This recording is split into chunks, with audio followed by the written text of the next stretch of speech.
ہمارا ذہن، ہماری جو سوچ ہے وہ کیا فیصلہ کرتی ہے وہ عدالتیں ہمیں بتائیں گی.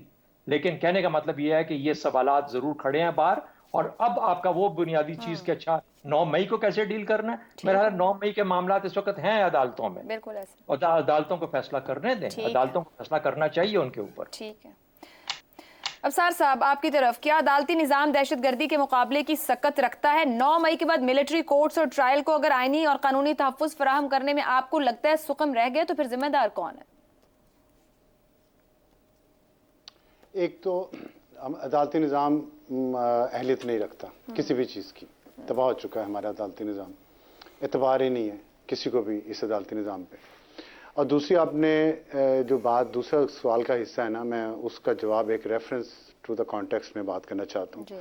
ابھی غزہ کی بات ہوئی، شہزاد چودھری صاحب نے بات کی، اسرائیل کی مجھے آپ نے جتنے ملکوں کا نام لیے ہیں نا، ان میں سے زیادہ تر جو مغربی ممالک ہیں نا، ان کی مثالیں اس قابل ہی نہیں ہیں. ابھی جو ان کا کردار رہا ہے ان کی وہاں کی حکومتوں کا اور وہاں کے نظام کا اسرائیل اور غزہ کے حوالے سے، انہوں نے اپنے آپ کو ننگا کر دیا ہے. وہ اس قابل نہیں ہے کہ ان کے ہیومن رائٹس پہ یا عدلیہ جسٹس سسٹم پہ یا کس فنڈامنٹل رائٹس پہ ان کی کہیں پہ مثال کوئی دی جا سکے. وہ اتنے متعصب لوگ ہیں. تیسری بات یہ ہے کہ سوائے میانمار کے وہ جتنے ممالک کا آپ نے نام لیا نا، اب ہم ایکڈیمک ڈسکشن پہ اگر جائیں تو وہ جمہوری ممالک ہیں. فرق کیا ہے ان میں کہ وہاں پہ ملٹری کورٹس میں اگر مقدمہ چلتے ہیں اور یہاں پہ چلتے ہیں تو وہاں یہاں بہت شور ہو رہا ہے، وہاں نہیں ہوتا. دو فرق ہیں، اور اس دونوں کا فرق ایک تنے سے نکلتا، وہ تنا ہے ملٹری. لفظ ملٹری جو ہے نا ان ملکوں میں متنازع نہیں ہے. بدقسمتی سے ہمارے ملک میں متنازع ہے. میں یہ سچ کرنا چاہتا ہوں بات. اور متنازع کیوں ہے یہ سوال ملٹری کو سوچنا چاہیے. میں بڑے خلوص دل سے ان سے یہ بات کر رہا ہوں کہ وہ سوچیں کہ اس ملک میں ملٹری کا نام اتنا متنازع کیوں ہو چکا ہے، کیوں ہر معاملے میں کیوں اتنا گلا سویلین اداروں کا دبا دیا گیا ہے کہ ان کی آنکھیں باہر نکل آئی ہیں، کہ وہ سانس لینا ان کے لیے دوبھر ہو گیا اس ملک میں. اس وجہ سے جب بھی کوئی بات ملٹری کے ریفرنس سے آتی، چاہے وہ بزنس ہو، چاہے وہ کورٹس کا معاملہ ہو، چاہے سیاست ہو، چاہے میڈیا ہو، چاہے عدلیہ ہو، تو ہمارے ہاں اس پہ اعتبار نہیں کیا جاتا. تو یہ جو ساکھ تباہ کی ہے نا فوج کے اندر، تو میں مشورہ ان کو دوں گا دو، اور خلوص دل سے مشورہ دے رہا ہوں. ایک تو وہ اپنے اندر کے اختلافات کو ختم کریں. ان کے اندر اختلافات ہیں، مختلف ٹولے ہیں، خاص طور پہ جو ریٹائرڈ ان کے سینئر آفیسرز جنرل جو ہیں، عام جو ریٹائرڈ مڈ لیول تک جو جاتے ہیں یا ان سے جو جونیئرز ہیں، ان کو تو روزانہ کے معاملات سے فرصت نہیں ملتی. جو جنرل ریٹائرڈ ہیں نا، پیٹ بھرے جنرل جو ریٹائرڈ ہیں، انہوں نے اور ان کی ظاہر ہے ان کا روب و دبدبہ ایسا ہے، لوگ ان کو پڑھا لکھا سمجھتے ہیں، ان کی بات سمجھتے بڑا سچ ہے، لیکن ہے کیا ان کے اندر وہ ہمیں پتہ ہے اور آپ کو بھی پتہ ہے.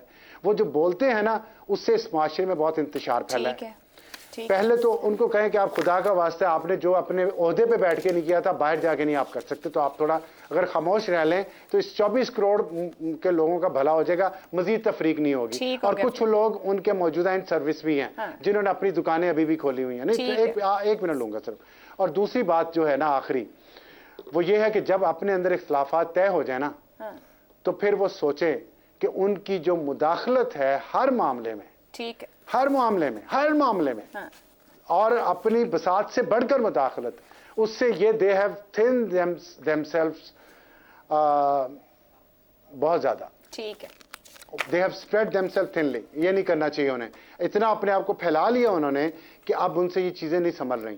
تو ان کے لیے بھی بہتر ہے کہ وہ تھوڑا سٹیپ بیک کریں، سویلینز کو ہینڈ ہولڈنگ کریں، سویلین اداروں کی ہینڈ ہولڈنگ کریں. یہ سیاستدان بھی ان کو پورا اختیار دے دیں گے، یہ فوراً یہ بھی اس کو شاید اٹھانے کے قابل نہ ہو سکے. اور اسی میں ملک کی بہتری ہے. پھر یہ ملٹری کورٹس بنائیں، آپ جو مرضی کریں. اور عدلیہ کی اگر ساکھ ہوگی تو ملٹری کورٹ سے جو فیصلے ہوں گے وہاں ان کی اپیل ہوگی، وہ ان کی اپیل میں اگر جان ہوئی تو منظور ہو جائے گی. لیکن عدلیہ کی بھی ہمارے بدقسمتی سے ساکھ نہیں ہے. اللہ خیر.